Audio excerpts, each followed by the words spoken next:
नमस्कार दोस्तों, मेरे चैनल में आपका स्वागत है। मुंशी प्रेमचंद की कहानी में से एक है ठाकुर का कुआं। ठाकुर का कुआं इस कहानी की शुरुआत एक कम जन्मी अछूत जोड़े झोंकू और गांगी की है।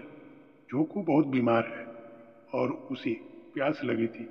उसने गांगी से उसे एक लोटा पानी देने को कहा। जैसे ही वो लोटे को अपने मुंह के पास लाया, वह पानी से बहुत ज्यादा बदबू आ रही थी। गांगी ने भी पुष्टि की कि पानी बदबूदार था और सुझाव दिया कि कुएं में कोई जानवर मर गया होगा। लेकिन असली समस्या ये थी कि गांगी ज्यादा डरी हुई थी।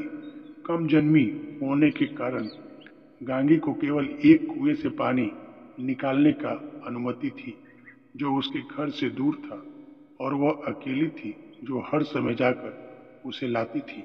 निकटतम कुआं ठाकुर का था, जिसने उसे कभी भी अपने कुएं से पानी निकालने की अनुमति नहीं दी थी।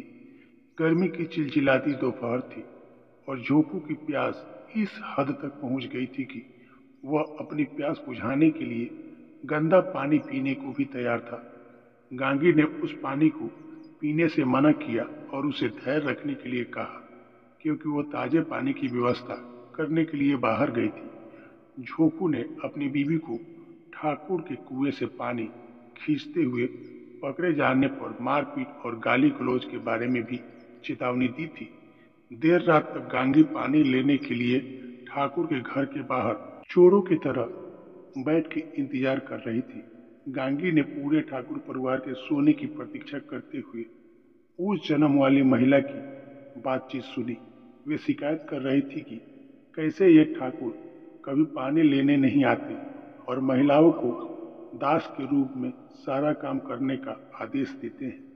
हालांकि गांगी को वहां इसका एहसास कुछ भी नहीं था। वह भी अपने परिवार की पुरुषों के लिए पानी लेने के लिए एकमात्र व्यक्ति थी। जैसे ही महिलाएं वहां से गई, गांगी पानी लेने के लिए ठाकुर के आंगन में रेंगती हुई घुसी।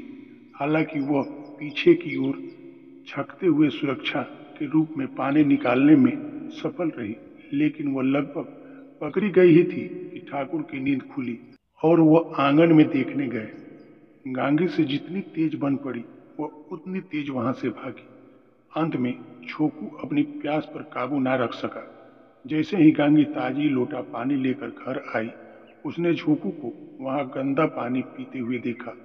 गांगी को एहसास हुआ कि झोंकू की प्यास से उसके द्वारा किए गए प्रयास को हरा दिया।